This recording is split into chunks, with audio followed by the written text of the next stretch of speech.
Alors, bonjour à tous et bienvenue à cette étude de l'École du sabbat. Et nous sommes en 2024, nous avons un nouveau thème à étudier et nous allons étudier le livre des psaumes. Vous savez, le livre des psaumes, c'est le plus grand livre de la Bible. Il y a eu plusieurs auteurs, il y a plusieurs sujets, plusieurs divisions et il y a beaucoup de matériel à étudier. Alors, on sera bénis au cours de ce trimestre à étudier ce livre si riche. Et aujourd'hui, nous allons nous concentrer sur l'étude numéro 2 qui est « Enseigne-nous à prier ». Alors ça, on va se référer aux disciples qui cherchaient une belle formule pour prier Dieu. Et Jésus leur a proposé quelque chose et on va étudier par rapport au psaume comment ça peut nous concerner aujourd'hui, comment prier, comment s'adresser à Dieu. Et nous avons la même équipe pour 2024. Sois toujours le bienvenu, Jonathan. Merci. Nouvelle année qui commence, les enfants qui retournent à l'école, le temps des fêtes qui est terminé, on a survécu. Ça, c'est la bonne nouvelle. Hein? On ne sait pas qu'est-ce qui va se passer en cette année 2024. C'est de l'inconnu, c'est encore de l'inconnu, sous la grâce de Dieu. Même chose pour toi, Carlos, ça va bien? Toujours, ça va bien, merci beaucoup. On a survécu le temps des fêtes? Oui, mais c'est tranquille. Ça a été tranquille quand même. Belle température, on n'a pas vu beaucoup de neige, mais... Pas besoin de sortir pour déneiger les toits. On a pu faire d'autres choses, lire plus de psaumes. Ça a été tout tranquille pour cela. Alors, nous nous attaquons à la leçon numéro 2. Alors, Carlos, tu veux bien nous introduire avec une prière, peut-être? Oui, on le fait. Merci, Père Céleste, de nous avoir amenés ici encore une fois pour étudier la leçon que vous nous avez donnée. Pour cette année, pour le premier trimestre, on vous demande, Seigneur, de nous accompagner, de nous guider, et aussi, Seigneur, de nous apprendre ce que nous devons apprendre, afin de pouvoir aussi le partager avec nos frères et sœurs et notre famille. On vous demande toutes ces choses au nom de Jésus. Amen. Amen. Amen. Alors, la leçon numéro 2, enseigne-nous à prier. Alors, on nous introduit toujours par un verset à mémoriser. Ça dit, « Il priait un jour en un certain lieu. Lorsqu'il eut achevé, un de ses disciples lui dit, « Seigneur, enseigne-nous à prier comme Jean aussi l'a enseigné à ses disciples. » Et ça me faisait penser, alors que je cherchais des façons d'introduire le sujet, que nous, les adventistes et beaucoup de protestants, chrétiens protestants, nous aimons nous introduire à Dieu de façon spontanée, sans mémoriser ou chercher des mots précis. Et c'est notre façon de faire souvent. Mais quand les disciples ont demandé à Jésus de leur donner une façon de prier, Jésus leur a donné une structure. C'est la première chose qui m'a impressionné. Jésus leur a donné une structure. Quand vous priez, dites ceci. Alors, le premier bloc, c'est l'adoration. Savoir que Dieu est grand, Dieu a le pouvoir de changer des choses. Ensuite, on s'adresse à lui de différentes façons. Le pardon, notre relation avec lui, et ensuite son plan du futur aussi pour nous. Alors, Jésus a donné une structure. Et nous, en tant qu'adventistes, chrétiens adventistes, on veut prier de façon spontanée. Mais ce n'est pas toujours le cas, parce que quand on regarde les psaumes, qui sont des prières envers Dieu, et c'est des prières qu'on nous enseigne à prononcer à Dieu, on voit qu'il y a une structure, on voit qu'il y a des mots. Alors, ça nous met aussi en ligne aussi, parce que des fois, on s'adresse à Dieu avec des émotions. Et si je suis en colère, peut-être que je vais m'adresser avec des mots qui ne sont pas appropriés à Dieu. Alors, si je suis en colère, je peux aller voir les psaumes et dire, je vais lire le psaume où est-ce qu'il parle que je dois donner ma colère à Dieu. Et les mots sont beaucoup plus appropriés. Hein? On peut aiguiller nos émotions au travers du psaume. Alors, c'est une chose qu'on voit, parce qu'il y a différentes sortes de psaumes, hein, comme nous allons le voir tout à l'heure. Et les psaumes sont bénéfiques pour nous quand on les étudie. Il y a une belle expression, excusez-moi de vous couper, qui dit que même dans la prière, nous avons la liberté d'expression. On a la liberté d'expression dans la prière. Absolument, c'est absolument vrai. Dans la prière, on peut s'exprimer comme on veut devant Dieu. Oui. C'est-à-dire, on peut faire des réclamations aussi. Oui. Et on peut aussi faire des mots de reconnaissance. Mais on peut ouvrir notre cœur et nos pensées sont libres de dire ce qu'on veut dire. Et Dieu préfère ça plutôt à une communication froide et distante avec Dieu. Dieu aime mieux qu'on met notre cœur, puis qu'on sache que Dieu nous écoute vraiment, puis qu'on puisse s'exprimer de façon spontanée. C'est bien. Ouais. Mais écoute, parce qu'il y a quelque chose qui attire mon attention aussi sur le fait que quand on commence à apprendre la façon de toutes les croyances, OK? On a toujours un petit cahier qu'on suit pour aller connaître toutes sortes de choses par rapport aux doctrines de l'Église. Et quand on arrive à la prière, on nous amène à Anne dans le premier livre de Samuel. Oui, absolument. OK? Oui, donc, jamais on a eu comme la pensée de dire à la personne qui est en train de nous former, on dirait comme ça, de lui dire, OK, mais qu'est-ce que je dois dire, qu'est-ce que je dois faire pour prier? Jamais on a posé la question, OK, ou la demande, OK, apprends-moi à prier, comme les disciples l'ont fait. C'est toujours qu'on nous amène à Anne, et Anne, qu'est-ce qu'elle dit, Anne? Je répandais mon âme devant l'Éternel. Donc, quand vous priez, faites cela. Point final. Même au risque, elle, dans son cas, le prêtre est arrivé, puis il a vu cette petite femme-là à terre, puis elle priait à Dieu, puis elle ne s'est pas préoccupée de la façon qu'elle se tenait, tout ça, puis le prêtre a dit, « Oh, elle est saoule, elle vient de boire, celle-là. » Donc, c'est le risque qu'elle a pris, puis Dieu a répondu à sa prière. Donc, il y a quelque chose de bien qui est arrivé là-dedans. Donc, on est toujours comme amené à faire la prière spontanée et jamais penser que les psaumes sont aussi des choses qu'on nous permet de faire la prière pour nous, en quelque sorte. Oui, pour s'introduire, j'aimerais aussi lire un peu ce qu'ils disent ici. Depuis le départ, les psaumes ont forgé les prières du peuple de Dieu, y compris les prières de Jésus, parce qu'on sait que Jésus a récité les psaumes sur la croix spécialement. N'oublions pas que les psaumes sont des prières. À ce titre, ils sont inestimables, non seulement pour leur lumière théologique, mais aussi car ils peuvent enrichir et transformer nos prières. On parle aujourd'hui, nous, les gens contemporains. Elles peuvent enrichir et transformer nos prières individuelles et collectives, sur plusieurs niveaux en plus. Prier les psaumes a aidé de nombreux croyants à établir et à entretenir une vie de prière régulière et gratifiante. Et nous utilisons aussi les psaumes, comme c'est dit la dernière phrase, dit, notamment quand les choses ne se passent pas très bien pour nous.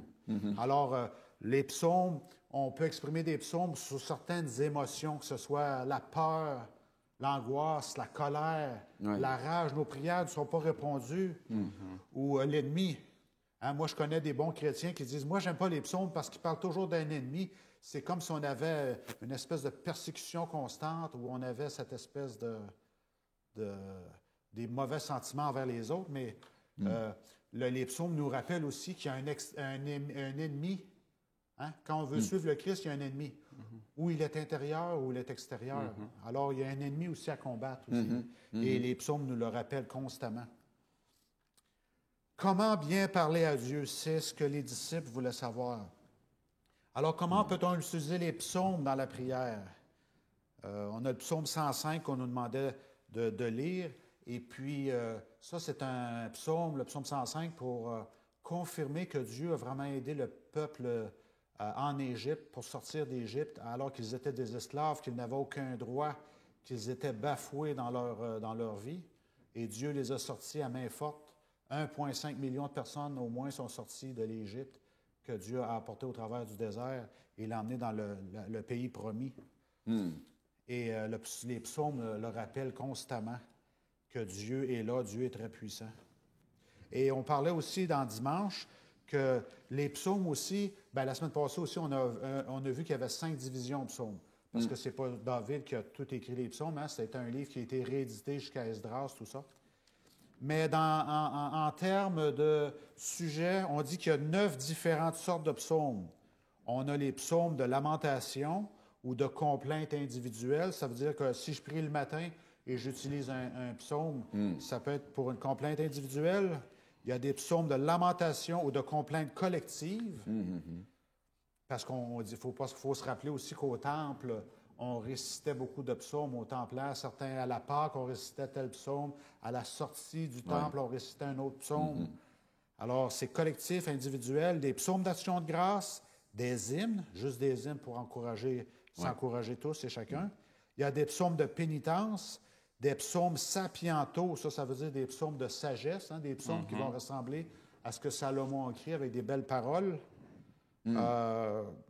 Des psaumes historiques, comme le psaume 105 en est un, des psaumes pleins de colère et de rage, et des psaumes de pèlerinage. Alors, chaque psaume a une portée différente et on peut apprendre à utiliser les psaumes pour se fortifier selon les moments difficiles ou faciles de notre vie. Et dans Dimanche aussi, on nous disait comment utiliser les psaumes. Lisez d'abord le psaume, simplement en y réfléchissant, puis priez. Méditer sur le psaume implique une réflexion sur les différents aspects du psaume.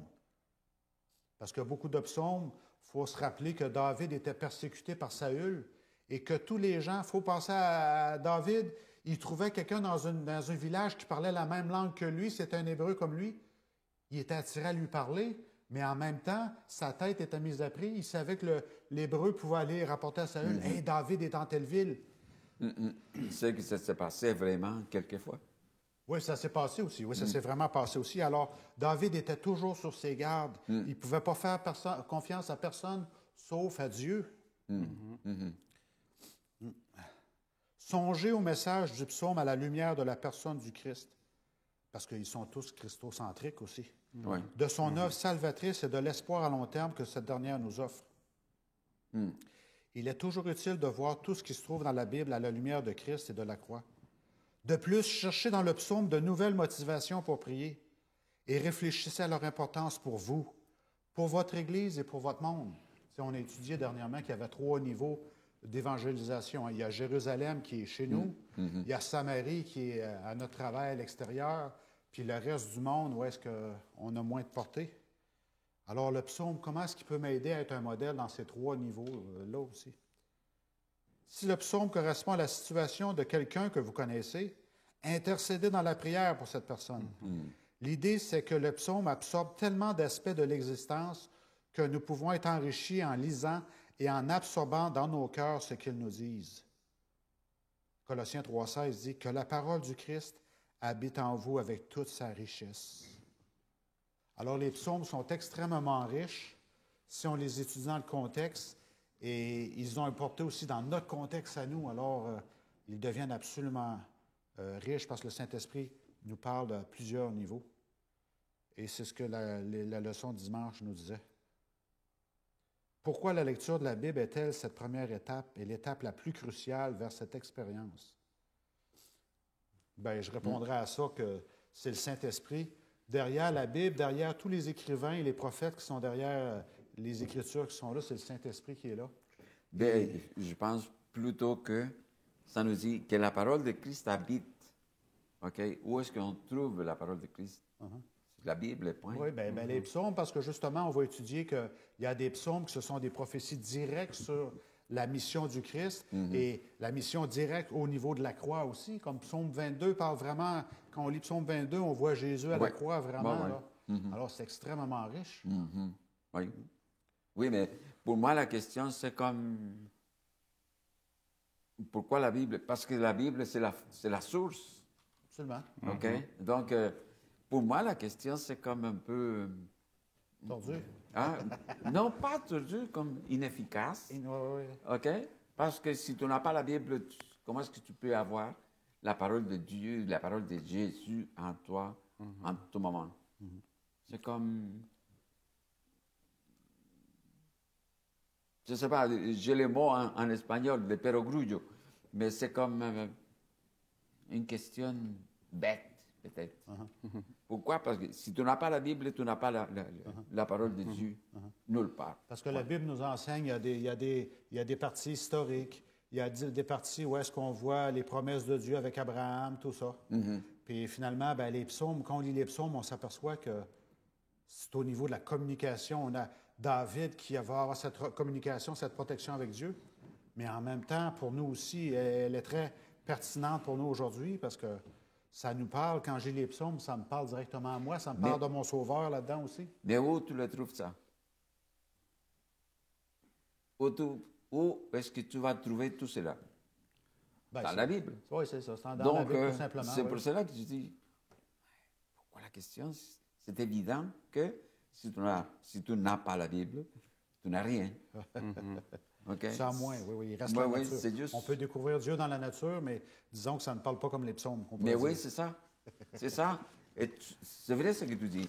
On peut trouver Dieu dans la nature. Mais qu'est-ce que la nature, il va te dire par rapport à Jésus? Comment est-ce qu'il est venu pour prendre ma place? Il y a beaucoup de choses que ce n'est pas dit dans la nature et il faut aller chercher dans la source. Et la source, c'est la Bible toujours. Donc. Absolument.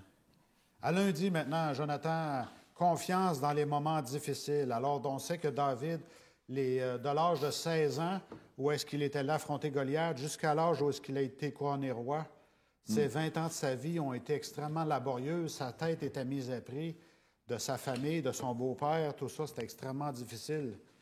Alors, il semble que les psaumes ont quelque chose à nous montrer sur d'avoir cette confiance dans les moments difficiles. Je te laisse la parole.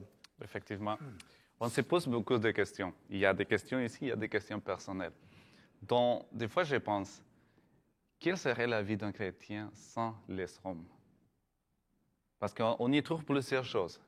Quand on est dans un moment de détresse, on a déjà vécu, et on a déjà lu, on prie, et des fois, on cherche des réponses dans la Bible. Et les psaumes, il y a des personnes, on croit que des fois que les psaumes ont été écrits seulement pour David.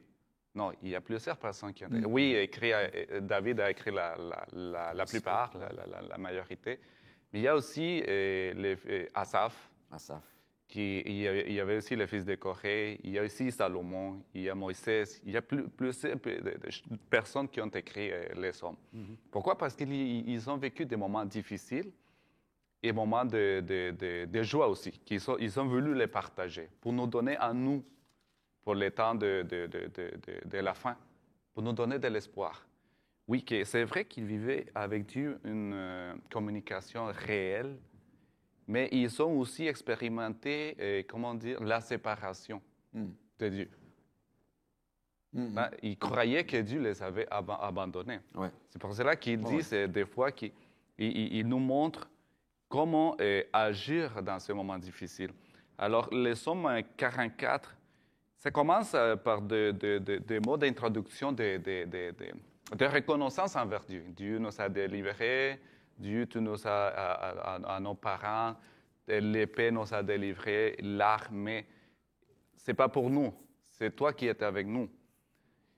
Mais dans les versets numéro 10, ça change, ça fait le switch.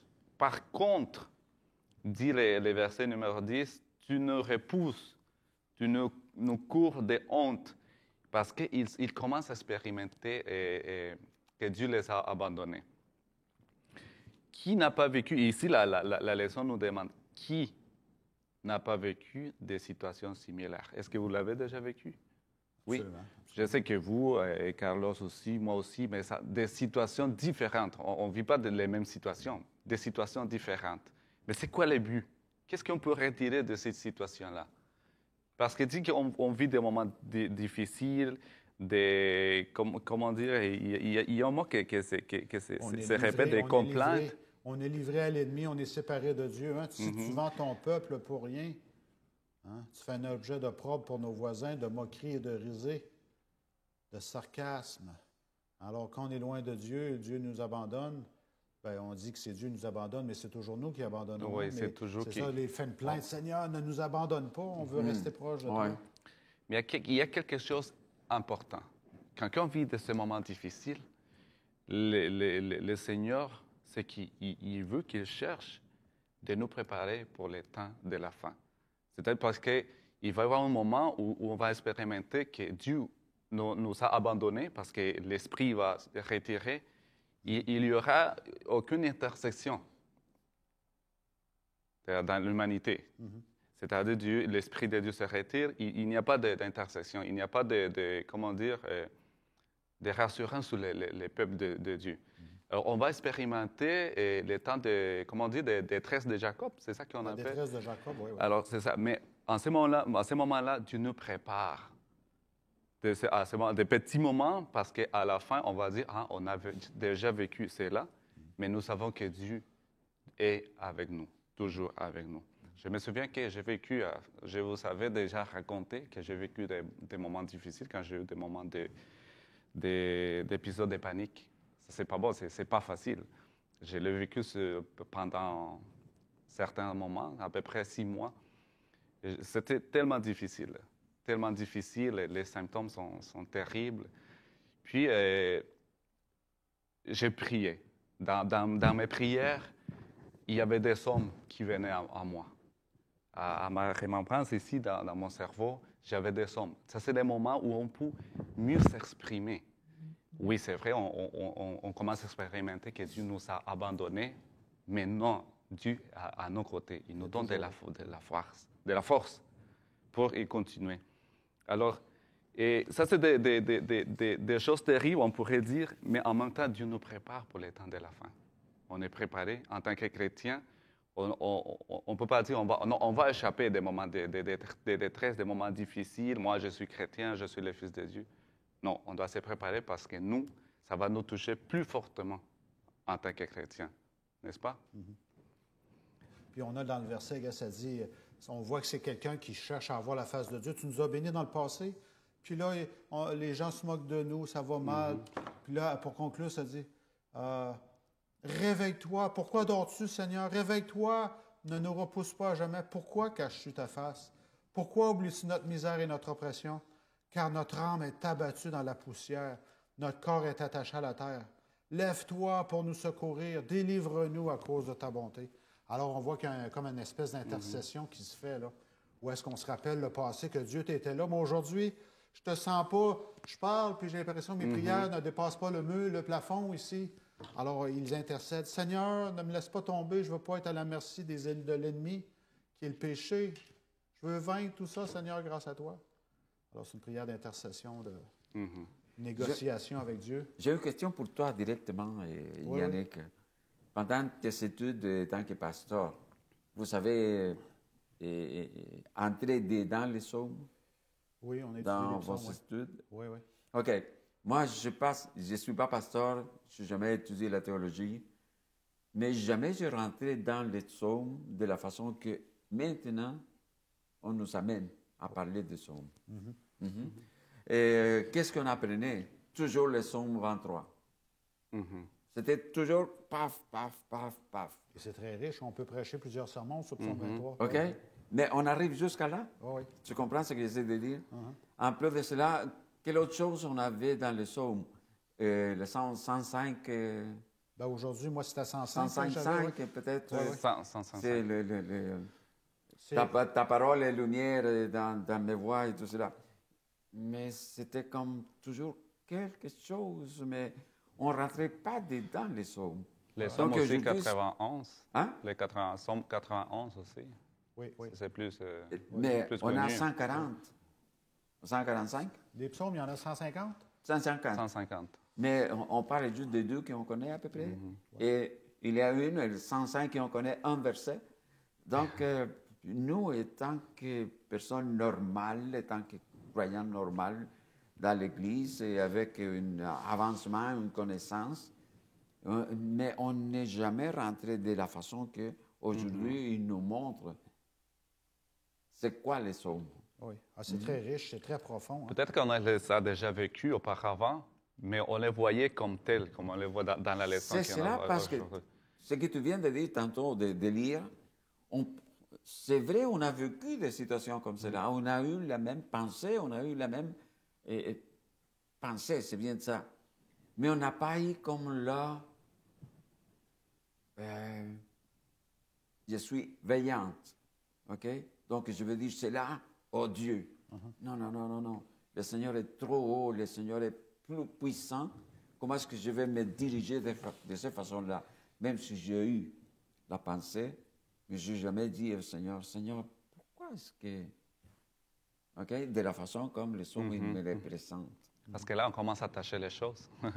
Et là, on dit, ah oui, c'est vrai, C'est juste je l'ai déjà maintenant, vécu. Hein. c'est juste maintenant qu'on le met dedans pour nous dire, mais faites attention parce que ça, c'est bon pour tes prières personnelles, tes Collectif. prières et Collective ici. oui, mais personnelles, que tu peux le dire à haute voix, personnelles, privées, mais aussi dans le sanctuaire. OK? Et même le son, ça devrait être quelque chose qui doit être toujours présent dans l'adoration de toute la congrégation. Absolument. OK? Donc, oui, c'est vrai, mais est-ce qu'on avait... Avant, on avait regardé le son comme cela. Est-ce que... C'est pour cela que j'ai posé la question au début.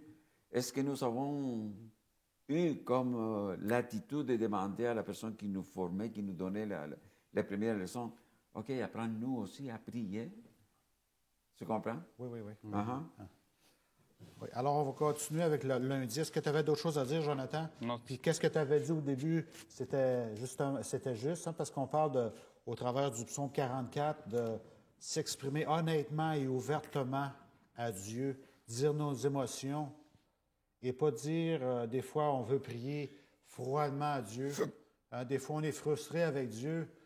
Seigneur, j'essaie de vendre ma voiture, je ne suis même pas capable de vendre ma voiture. Elle est où ta bénédiction, Seigneur? Ouais. Mais c'est ça, quand on voit les psaumes, ça nous incite à parler honnêtement à Dieu et d'utiliser les bons mots pour s'exprimer à Dieu. Ne pas censurer ou nier ce que nous vivons. Ne pas nier. Des fois, on veut parler à Dieu comme on parle au banquier, puis on a plein d'émotions derrière tout, puis on fait notre prière, on dit « Seigneur, si, tu es bon, tu es grand, blablabla. Puis à la fin, notre cœur n'est pas passé dans la discussion. Quand nous sommes arrivés ici à Saint-Georges, ça fait 10 ans. J'avais déjà mon diplôme étant que technicienne en amélioration continue. Ici, ça fait 10 ans que nous sommes ici. Et ici, jamais, pendant les 10 ans, je peux eu une poste étant que technicien en amélioration continue. J'ai postulé. Jamais j'ai eu le poste. J'ai eu une conversation avec Dieu. Seigneur, pourquoi tu m'as permis, pourquoi tu m'as donné la formation qui m'a coûté 0. Tu m'as donné la formation, tu m'as donné l'argent, tu m'as donné le crédit, tout. J'ai passé par tous les cours qu'il fallait. J'ai passé par des stages payés même, excellents. Toujours bien. Mais nous sommes arrivés ici et pendant 10 ans, je n'ai jamais eu le poste. Donc, je disais, Seigneur, pourquoi tu m'as permis d'avoir cette formation? Pourquoi je n'ai pas un poste comme tel? Est-ce que le doute vient à l'esprit à ce moment-là? Est-ce que c'est, Seigneur, est-ce que j'ai vraiment entendu ta voix pour suivre ce cours-là ou c'était la voix de l'ennemi qui m'a jeté dans ce cours-là? Non, je n'ai pas eu ce doute-là. Non, j'ai juste demandé, Seigneur, pourquoi? Oui. Tu l'as permis? Merci. Mais pourquoi je ne peux pas me débrouiller? Oui, c'est ça. Pourquoi j'ai gaspillé autant d'argent, autant de temps? C'est ça, à peu près. Même pas à peu près comme cela, oui. Les voix de Dieu sont mystérieuses. Oui, sont mystérieuses. Absolument. Un jour, on va avoir la réponse. C'est pour cela que je dis, finalement, on a comme la même pensée dans plusieurs psaumes. On a la même pensée, mais on a finalement la même réflexion. Seigneur, OK, vous savez qu'est-ce qu'il faut faire. Vous savez qu'est-ce qui est le meilleur pour moi. Allez-y. Mardi, Carlos, un psaume de désespoir. Jésus a récité ce psaume de désespoir qui est le psaume 22. Est-ce que tu peux nous parler de ce psaume 22? Là, on parle de la souffrance. Mon Dieu, pourquoi m'as-tu abandonné? Et tu t'éloignes-tu sans me secourir, sans écouter mes plaintes? Combien de fois on a dit cela? Et puis lui, c'était le Fils de Dieu, puis il avait le sentiment que son Père n'était pas là. Mais on peut comprendre cela. Parce que même si on lit l'Évangile, on a quand même, on trouve un peu l'angoisse quand il dit ces mots-là. Mais ici, dans le psaume, peut-être qu'on le trouve d'une autre façon. Et, parce que l'Évangile, ça nous dit le mot, point final. Mais ici, on nous donne comme tout l'entourage, toute l'ambiance, l'environnement. Oui, il y a des détails. Hein? Oui. Les détails ne sont pas précis, mais il donne des Oui. détails qui sont là sur la condition, qu'est-ce que Jésus a vécu à la croix. Oui. Ou est-ce que c'était uniquement pour ce Jésus à la croix ou c'était pour David qui exprimait quelque chose pour lui-même aussi? De façon spécifique, ce sont tous les deux. Tous les deux. Mais par rapport à qu'est-ce que le psaume il représente, c'est pour tout le monde qui a une situation semblable à cela. Absolument. Uh-huh. Ça, même si ça s'est appliqué à Jésus, ça peut s'appliquer à moi aussi en tant que chrétien. C'est vrai que personne comment dire, on a levé mes vêtements et les gens ils ont joué aux sortes. Ils ont joué pour mon linge, oui. Mais en quelque sorte, je me suis senti abandonné. Je me suis senti comme que le Seigneur m'avait abandonné. Ouais. Et c'est juste que j'ai lu un livre tantôt qui parlait de Les pas dans le sable, un poème qui est très beau, qui parle que Seigneur, pourquoi est-ce que quand j'étais bien, on voyait qu'il avait deux paires de pas sur le sable. Mais quand j'étais mal, quand j'avais besoin de toi, il avait juste mes pas qui étaient là. Et le Seigneur lui dit, non. Parce qu'en ce moment, c'était moi qui t'ai chargé. C'était mes pas. C'était pas tes pas. Ouais. C'était mes pas avec toi. OK? Donc, c'est vrai que, encore une fois, les sons, ça nous amène à une prière plus ouverte, mais en même temps, ça nous fait comprendre que parfois, nous ne sommes pas capables de nous exprimer d'une façon honnête. Tu sais? Parce qu'on ne voudrait pas dire quelque chose qui, pour nous, ça peut apparaître comme trop... J'essaie de trouver les mots. Trop émotif, non? Non. Comme que je me mets à peu près à la même hauteur de Dieu. Un manque de révérence ou d'autorité, peut-être? Oui, comme irrévérent. OK. Parce que parfois, on lit que la personne il est en train comme de se mettre en face à face avec Dieu. C'est un peu comme Job. Oui. OK? Se mettre face à face. Mais est-ce que moi, je suis capable de faire cela? Je dis non, parce que le Seigneur, c'est tellement haut. OK? Par rapport à moi, je n'ai même pas le droit de le faire. Même pas de penser. OK? Et même pas non plus de dire les mots. Tu comprends? Mais c'est ça. Mais quand on est fâché, quand on a peur, des fois, nos mots dépassent notre pensée. Mais oui. Et on sait que quand on se laisse faire par la rage, par la fureur et tout cela, on peut faire des mal à la personne qui a... On se fait du mal à soi-même aussi, des fois. Mais à nous et à la personne qui est à nos côtés. Oui. Donc, combien de plus, et quand on revient à la sérénité, on dirait comme ça, on se rend compte les dommages qu'on a causés à la personne qui est à nos côtés. Waouh, combien plus grand ça sera la culpabilité si on met ces mots-là à Dieu lui-même, tu comprends? Oui. C'est ma pensée, c'est ma façon de regarder. C'est pour cela que je dis, OK, et ça c'est bon, le titre de la leçon qui nous dit comment lire les psaumes. Oui. OK? Parce que ce n'est pas juste lire. Non, comment le lire pour bien comprendre qu'est-ce qu'il y a dedans. Parce que regarde, dans chapitre 22, verset 11, on peut avoir les mêmes pensées. Dès le ventre de ma mère, tu as été mon Dieu. Je reconnais que ma naissance, c'est quelque chose qui dépasse la simple évolution. Il y a une création derrière ça, un être vivant qui grossit si rapidement, qui sort du ventre de sa mère. Alors, ne t'éloigne pas de moi quand la détresse est proche. Je sais que tu es puissant, je sais que tu es le Créateur, mais ne t'éloigne pas de moi. Parce qu'il dit encore, il y a ce fameux ennemi-là. De nombreux taureaux sont autour de moi qui veulent me déchirer. On parle de l'ennemi une fois de plus ici.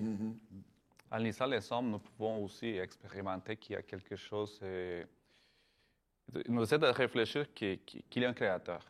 Il y a une chose plus forte, plus puissante que nos détresses, que nos problèmes. La révérence, peut-être, c'est cela? Alors, c'est bon d'y réfléchir et de comprendre. Parce qu'ici, on peut trouver déjà les réponses à nos questions. Non? On reconnaît qu'il y a un créateur, le roi des rois, un sauveur. Et on commence à y réfléchir, on commence à laisser les détresses, les désespoirs d'un côté, et ça revient là, la paix dans nos cœurs. Oui, on a une phrase qui dit ici dans le mardi. Psaume rappelle la transformation spirituelle que vivent les croyants quand ils reçoivent la grâce et la consolation divine dans la prière. Alors, David faisait cette prière-là dans Psaume 22, sachant que le Seigneur ne le laissera pas tomber. Hein? Il dit, verset 31, « On parlera du Seigneur à la génération future. Quand elle viendra, elle annoncera sa justice. Elle annoncera son œuvre au peuple nouveau-né. » Alors, c'est son espoir de dire, Dieu est toujours vivant, puis quand moi, je serai vieux, puis je l'enseignerai aux jeunes que ce Dieu-là est puissant. Alors, c'est toujours cette dynamique-là de savoir que Dieu est grand. Et entre les deux, ben moi, je me sens petit, puis je me sens abandonné. Il permet que nous soyons éprouvés. Oui, Dieu permet ça aussi, parce que c'est comme ça qu'on apprend. Hein? C'est comme les tests à l'école. Des fois, on déteste les examens de fin d'année, mais les tests sont formateurs parce que ça nous aide à savoir, ce principe-là s'exprime de telle façon. Alors, c'est ça. On avance. Oui, alors David faisait des psaumes, le journal quotidien aux épreuves de sa vie. Mercredi, Jonathan, on doit déjà conclure. On a beaucoup de choses à dire. Hein? Le psaume 13. Du désespoir à l'espoir. Si nous lisons les psaumes 13, nous pouvons voir qu'il y a 6 versets. Okay. Et les 5 premiers, ils parlent de David qui complaint, n'est-ce pas? Il dit au chef des chants, psaume de David. Ah oui. Jusqu'à quand l'Éternel m'oubliera-tu sans cesse? Jusqu'à quand me cachera toute ta face? Jusqu'à quand aurais-je des soucis dans mon âme et chaque jour des chagrins dans mon cœur? Il commence parce qu'il se sent, n'est-ce pas? Il se sent dans le pétrin. Oui, c'est ça. Il est dans le pétrin, dans une mauvaise passe. Oui. Là. Mais le dernier verset dit, il se laisse, il dit, « Moi, j'ai confiance en ta bonté. J'ai de l'allégresse dans mon cœur à cause de ton salut. Je chante à l'Éternel car il m'a fait du bien. » Wow!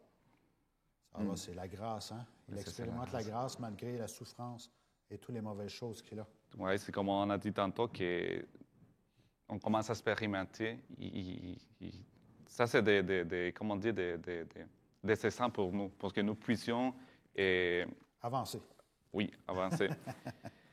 Alors, il répète plusieurs fois la question. Qui n'a jamais eu ce sentiment-là? Qui? Il n'y a personne. Autant les chrétiens comme les non-chrétiens, les personnes qui ne croient pas en Dieu. Et les personnes qui étaient avant et les personnes qui sont aujourd'hui. Et les personnes après. Les personnes du futur, Qui n'a pas senti? Même les personnes qui ne sont pas croyants. On a déjà vu plusieurs situations. Je connais des gens où Dieu n'existait pas, il n'y a pas de Dieu, ils font une vie tranquille, Mais après, ils se présentent une situation difficile où ils ne trouvent pas de réponse, ils ne savent pas quoi faire. Alors, ils demandent, peux-tu prier pour moi? Toi, tu crois en Dieu? Moi, je ne crois pas, mais je sais qu'il y a de la foi. Peux-tu m'aider? Peux-tu prier pour moi? Oui, c'est des choses qu'on entend. Même dans ces personnes-là, il y a d'espoir aussi. C'est-à-dire qu'on ne doit pas lâcher. Oui, absolument. Ça dit, hein, les promesses des psaumes se manifestent dans la vie des croyants. Alors, David, dans plusieurs psaumes, répète les promesses de Dieu du passé, que ce soit la création avec Adam et Ève, que ce soit avec Abraham, le peuple d'Israël, Jacob, tout ça. Les promesses sont répétées. Alors, ce n'est pas seulement pour moi, c'est aussi pour les autres. Hein. Oui. Dans Jeudi, rétablis-nous, Seigneur, le Dieu des solutions. Dieu a des solutions pour nous. Ça, c'est quelque chose d'intéressant parce que ça commence avec le problème que le verset 3 dit « Oh Dieu, tu nous as repoussés, dispersés, tu t'es irrité. Relève-nous. Tu as ébranlé la terre, tu l'as déchirée, répare ses brèches car elle chancelle. Tu as fait voir à ton peuple des choses dures. Tu nous as abreuvés d'un vin étourdissant. Tu as donné à ceux qui te craignent une bannière pour qu'elle s'élève à cause de la vérité. Cependant, afin que tes bien-aimés soient délivrés, sauve par ta droite et exauce-nous. Donc, il y a deux états, et je pense que pour nous, ça, c'est le message. Notre prière, ça doit être pas toujours, Seigneur, parce que j'ai besoin de cela. S'il te plaît, fais ceci, s'il te plaît, fais cela, au nom de Jésus. On s'oublie que le Seigneur, il a déjà une réponse avant qu'on commence à prier. Mais il faut reconnaître que le Seigneur, il a déjà la réponse. Et c'est une partie importante de notre prière. Et voilà ce que dit. Le verset 1 à 4, c'est toujours, Seigneur, tu as fait ceci, cela contre nous.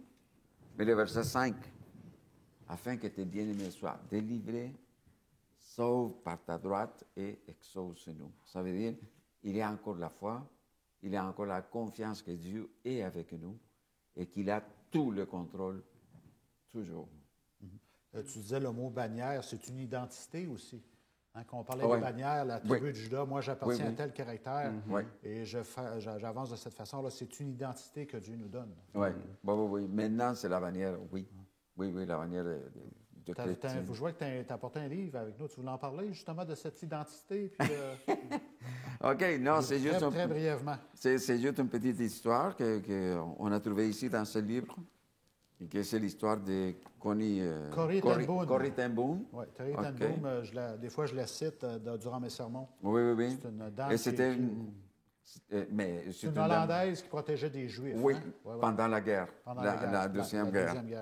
Oui, et il parlait aussi avec un langage d'horlogerie, parce qu'étant qu'horloger. Il parlait en code. Durant la guerre, il n'y avait pas le choix de parler en code, de cacher les choses, parce que l'ennemi était là. Il y avait un ennemi, là, c'était évident. Oui, donc ils ont reçu un appel qui disait « Nous avons de cette nuit avec une montre d'homme. Personne ne veut le réparer. Il faut dire que le cadran est très démodé. » Ouais, là, elle parlait d'un individu qu'elle devait protéger au risque de sa vie. Oui. Mais là, elle dit, l'homme, le juif que je protège, il est très démodé, puis il va peut-être nous causer des problèmes. C'est là. Ouais. Mais quand il arrive à la maison, parce qu'ils l'ont accueilli quand même, quand il arrive à la maison, il a vu le papa à Corrie, et il dit, OK, voilà notre patriarche. Mais il a dit, Monsieur, pouvez-vous me réciter les psaumes 166?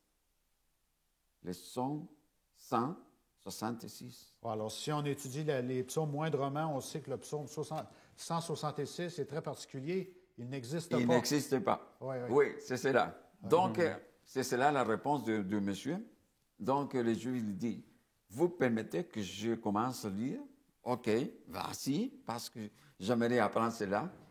Et pour la surprise à lui, il commence à réciter les psaumes 66. Et aussi, la personne dit, mais cela, c'est les psaumes 100. Oui, mais c'est aussi les psaumes 66. Oui. Tous les deux, ils commencent avec les mêmes mots. Oui, alors c'est le même début. Les mêmes débuts des psaumes. Mais David va jouer avec les mots où est-ce qu'il va répondre à l'énigme à propos de Dieu, l'énigme de Dieu dans sa vie. Oui, c'est cela. Donc, on peut dire que les psaumes, ça nous aide dans nos prières, mais parfois aussi pour s'amuser un peu. C'est ça, avec les jeux de mots, parce qu'on dit aussi que dans les psaumes, il y a beaucoup de jeux de mots entre idole, Elohim et Elohim. C'est un exemple où est-ce que ça, c'est idole et Dieu. Alors, on peut faire des jeux de mots pour se rappeler des bonnes choses. Alors, merci pour cet exemple-là de Corrie ten Boom qui a vécu, il n'y a pas longtemps, ça fait 70 ans de ça. Et ils ont vécu des moments extrêmement difficiles. Ils étaient capables de se référer aux psaumes pour les mettre en vie, dans leur vie, dans leur vie de chaque jour, pour que Dieu les tienne en vie. Et on sait que les nazis, à ce moment-là, ont fait beaucoup de dommages dans ces communautés juives-là et en Hollande aussi.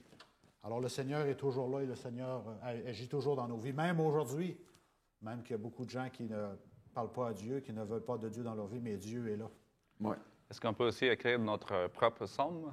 Ben oui, absolument. Absolument. Parce qu'on vit des moments différents, similaires, mais en même temps différents de la vie actuelle. Oui. Mais on peut créer notre propre somme aussi pour se souvenir ce que Dieu a fait pour nous. Solidifier un moment difficile. Solidifier notre foi, puis aujourd'hui avoir cette certitude que Dieu est là, puis qu'il ne nous laissera pas tomber. N'oublions non plus que les sommes, on ne lit pas seulement dans le moment de détresse. C'est des moments de joie. Aussi. On doit chanter, louer Dieu, parce que les sommes aussi sont des louanges. Parce que les chrétiens ont toujours l'espérance, ils sont toujours positifs. Alors, ça devrait s'exprimer aussi avec la façon qu'on s'exprime. Et là, on passe de désespoir à l'espoir. Est-ce que tu peux conclure avec une prière, Jonathan? Oui, prions. Notre Père Céleste, nous te remercions, Seigneur, parce que tu nous fais comprendre beaucoup mieux, Seigneur, ta parole. Merci, Seigneur, pour la leçon qui nous aide à construire une vie spirituelle, Seigneur. Merci parce que tu nous as donné la lumière pour la partager et nous apprenons aussi en même temps, Seigneur, de nouvelles choses. Que tu sois, Seigneur, avec nous et que les hommes, Seigneur, que tu nous as donnés puissent nous servir dans notre vie spirituelle pour continuer, Seigneur, d'y réfléchir et savoir qu'il existe, Seigneur, un Créateur. Un Créateur plus puissant, plus grand, Seigneur, que nos problèmes. Amen. Qu'il paraît qu'il n'est pas avec nous dans des moments difficiles, mais non. Tu es, Seigneur, à côté de nous et tu souffres avec nous, Seigneur. Amen. Si nous avons des larmes dans nos yeux, tu les as aussi. Tu, Seigneur, partages nos souffrances, Seigneur, nos moments de détresse et aussi, Seigneur, dans les moments de joie. Tu, Seigneur, es et tu seras avec nous. Amen. Que ce Seigneur puisse nous servir de base pour, Seigneur, te tenir toujours devant nous pour te louer, pour t'adorer, Seigneur. Parce que nous savons que tu cherches les meilleures choses, Seigneur, pour nous, tes enfants, Seigneur, jetés. Que tu as, Seigneur, des nouvelles choses pour nous et que tu as hâte, Seigneur, de partager avec nous. Reste-nous, Seigneur, avec nous avec cette semaine et que tu puisses nous bénir. Au nom de Jésus. Amen. Amen. Alors, bonne semaine pour... merci beaucoup de votre participation. On avait tellement de choses à dire, on doit se limiter à l'essentiel. Alors, j'espère que vous avez apprécié tous ces moments où est-ce que nous avons parlé des psaumes. Alors, que le Seigneur vous aide à approfondir ce que les psaumes nous enseignent et approfondir aussi cette relation en priant avec Dieu. Alors, que le Seigneur nous bénisse tous cette semaine. Passez une bonne semaine. OK. Amen. Bonne semaine.